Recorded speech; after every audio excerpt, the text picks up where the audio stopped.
Hi, I'm Coach Corey Wayne. This is my video coaching newsletter, and the topic of today's newsletter is going to be texting after your first date.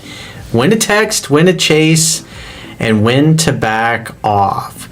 So I got an email here from a guy. Obviously, I think he's pretty new to my book, my work, and I can tell after going through his email and reading through it and looking at the text exchange between him and this particular girl he's writing in about, that he's looking at things that he learned in my first book, How to Be a 3% Man, as more, and then he's going through videos. It's like, this is what happens when you don't read the book 10 to 15 times. You don't get to know the information too well. You're trying to think of things strategically. So it's everything the woman says, everything she does. They're overanalyzing it and trying to think what's the next perfect response. And so you'll kind of see as I go through his email that about halfway through it, he gets a little butthurt and a little impatient, and that comes through. And that's why it's so hard to do this, because you're trying to undo years of programming. I mean, wherever you are in life, if you're new to the stuff that I teach in my book, and obviously 3% Man, which you can read for free at understandingrelationships.com, my website, all you got to do is subscribe to the email newsletter. But when you're trying to apply this stuff, if you're 20 years old, or you're 30 years old, or you're 50, 60, I have people of all different ages that come to my work. You're literally trying to undo all of your thinking and being that you're emotionally anchored to up until that point in life, and it's not easy. That's why I say it's like you want to date as many women as you can. You want to interact with as many women as you can, because if you have abundance in your life, in other words, you have more than one choice and more than one option, you're not going to be in such a rush and become impatient. Because what's going to happen, and I wrote about this in my book, and again, I struggled like a motherfucker with this, because the reality is about every 3 to 5 years, you're going to meet a woman who just fucking absolutely knocks your socks off. And if you're not prepared, if you haven't practiced enough, if you just kind of read through the book a couple of times and watched some videos here and there, when you meet this girl, you're going to lose your shit. And most guys cannot handle. They've never been able to get very far with the woman that knocks her socks off. And that's what I went through. I really tried to detail my journey in 3% Man so you can see where I went wrong when I was learning this stuff and you don't make the same mistakes. But I thought this was a good email to go through, because that's what you're seeing. Here's a guy who doesn't know the book well enough. Obviously, he's new and you can't expect him to. So the idea is that these videos are to help you fine-tune and tweak the fundamentals and the principles that are in the book. Again, everything that's in the book is not etched in stone. It's not like you have to follow everything to the letter or else you're going to fail. And the more a woman likes you in the beginning, the more you can screw up before she just blows you off. So with that said, I got a quote that I wrote, and then we're going to go through this guy's email. The quote says, on average, really great women who you have instant emotional, mental, spiritual, and physical connection only come along every 3 to 5 years. These are the type of encounters that are effortless and feel like they were divinely orchestrated. However, the average guy who doesn't know any better usually screws these magical meetings up by getting caught up in constant calling and texting that starts out hot and heavy, but slowly fades within the first week or two, which often ends with being ghosted. Most guys simply can't handle a beautiful woman who knocks their socks off. They literally talk these women out of liking them by trying too hard, being impatient, which you can see this guy gets a little impatient and he gets a little upset and he starts saying things that aren't really appropriate to the flow of the conversation. And rushing things. Just like in sales, you sell your prospect in person, not digitally over your mobile device. Women love masculine men who are mysterious and unpredictable. They fall in love slowly over time. Your electronic device is for making dates, not getting to know someone. So the biggest things that I see in these situations is the guys are texting too much. They get in these texting exchanges. And so this guy went out, he's writing about, there's 3 different women that he's gone out with, and all 3 of them have texted him right after the date. And so he just kind of fumbles the football after that. So let's see where he went wrong so we can take some corrective action and everybody can learn from it. He says, "Hi, Corey. Thank you for sharing your knowledge and experiences. Your book is truly life-changing. My question is what to do when a girl texts you right after the first date." So I've seen this question a lot over the years. So say you go out and you have a great date and she texts you right afterwards, maybe a half hour, an hour after you dropped her off. I would typically respond, "Had a great time too. Hope you have a great night and call me later," or something along those lines. Because what you're trying to do is you're trying to facilitate her feeling comfortable. Because if she reaches out after you just dropped her off a half hour or an hour before, or maybe you guys met someplace, that's a good sign. That's a sign of high interest. And you'll see that she was displaying lots of signs of high interest, high attraction in him. But he never got the second date. And I can tell it's partly because of the way he handled the texting. So he says, my recent dates went really well thanks to your book. It's a great motivation when you see the progression. Well, that's the key. This is a progression. You're trying to learn these things. And the only way you learn it is by getting better. Because the average guy, when he screws it up with a girl that he really feels like this girl's everything on my list of what I want, and you're maybe 3 to 5 years, and on average before you meet somebody else, now it doesn't mean it won't happen next week or next month or within a year or two, but when I look back over the course of my life, because I'm 49, I'm 49 and a half now, I've seen that in between being single and dating, it's typically 3 to 5 years before I meet somebody that I just fucking totally jive with and it feels effortless. I got a buddy of mine who's my same age, and he's never dated anybody like that before. Every time he meets a girl that knocks his socks off, he just loses his shit. And so I was like laying in bed this morning, it was about like 8:30, and boom, I got a text from, he's like free. He met this girl, I think it was over the week, yesterday or the day before, I can't remember, over the weekend. And this girl they started texting and exchanging conversation, had a lot in common. He ran into her 3 different times in the grocery store, and she was aggressive, really likes him. He saw her and he was just like, "There's no way this girl's gonna go out with me. She's too fucking hot for me." And he ran into her 3 different times in the grocery store, and afterwards he's thinking, "I think she was trying to track me down." And on top of that, she asked him, when are they going to get together? So, I mean, that's really high attraction.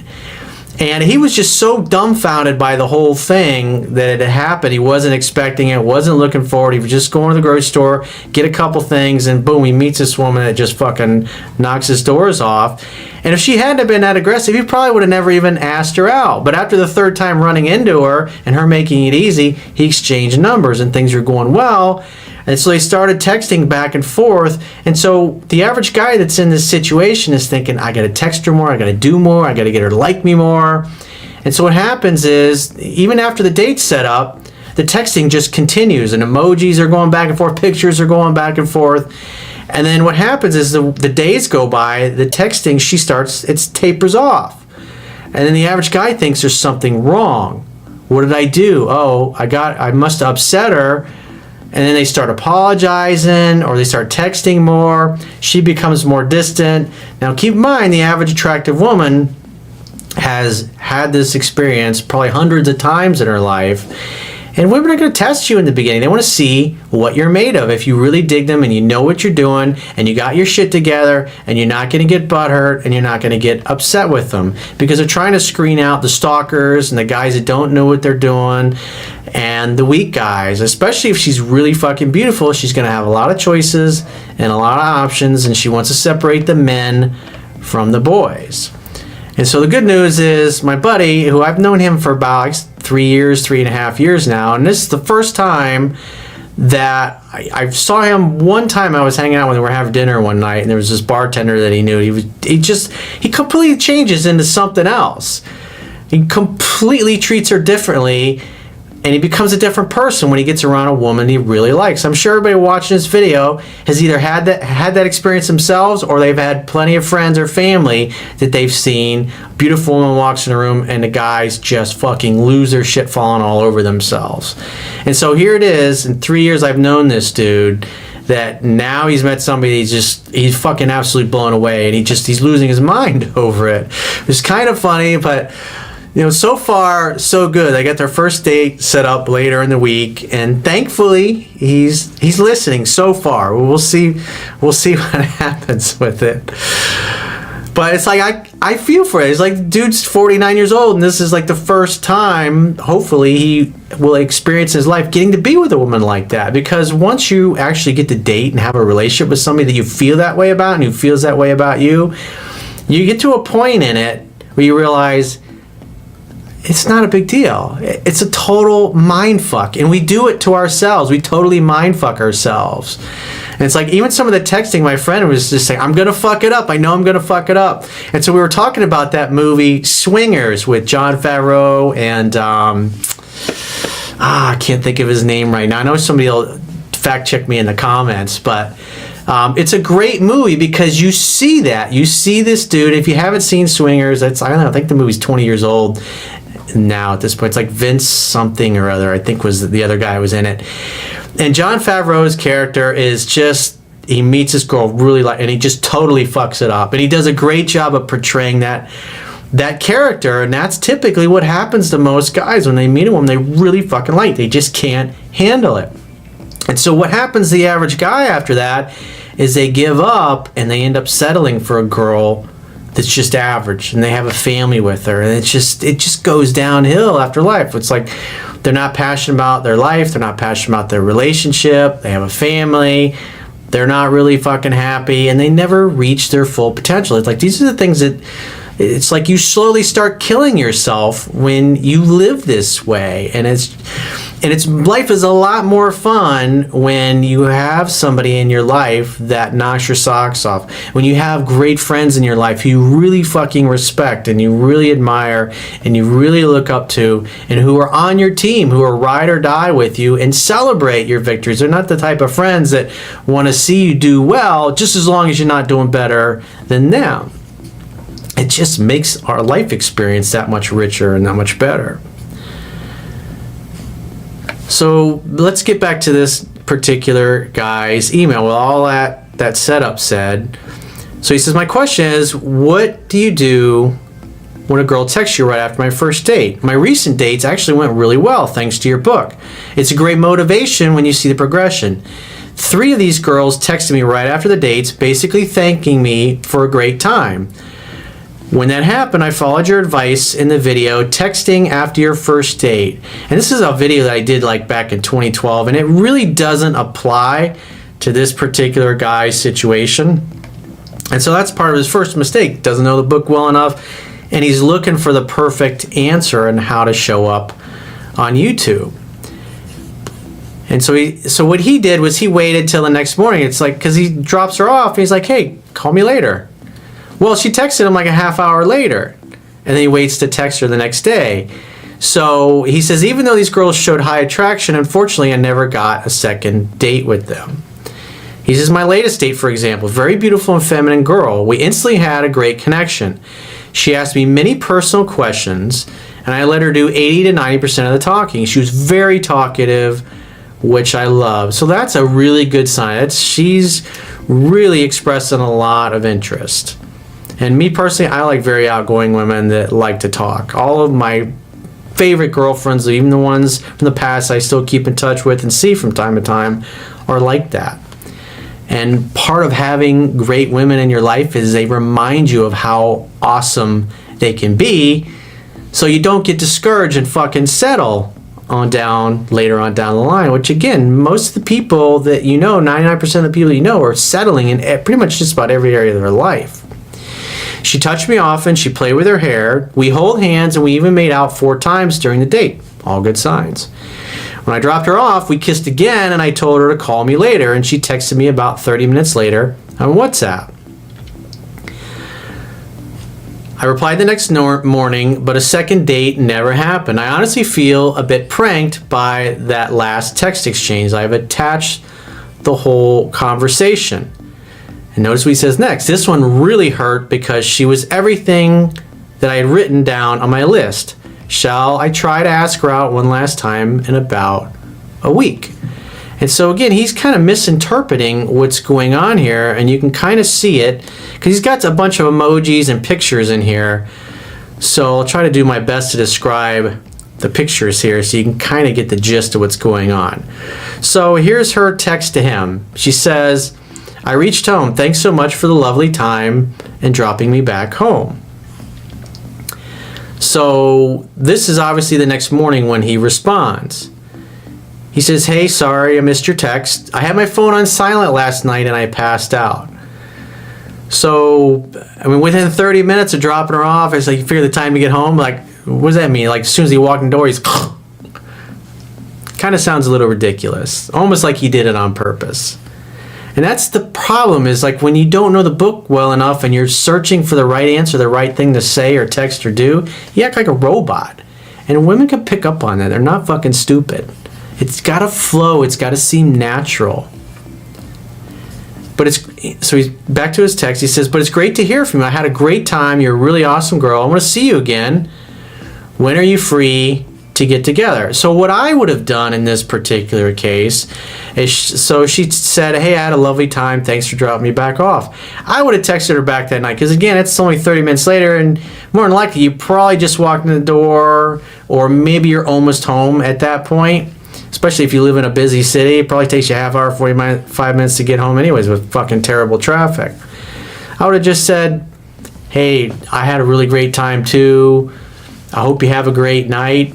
Talk to you later. And I would have left it at that. Now, typically, say this was like you had a date on a Monday night and she texted you afterwards. I'd probably Wednesday, Thursday, I would text her, because again, you want to give it a couple of days, let it marinate. Remember, it's a scientific fact that women are more attracted to men whose feelings are unclear. And I see often guys confuse thinking she texted you that night, oh, and now it's time to set up another date. And so what he's doing, he's kind of delaying it till the next day and then trying to set a date then, which I wouldn't have done it that way. Like I said, I would have waited a few days, and then maybe Wednesday afternoon, Wednesday night, maybe Thursday, I would have texted her, say, hey, I hope you're having a great day. Wanted to see what your schedule's like coming up over the next week. On average, most busy professionals, entrepreneurs, got maybe 1-2 nights a week tops that they can get together for a date. And if you're dating other women, you got a busy social life, you're not going to have a lot of openings. So sometimes you might be having to set dates up several days in advance.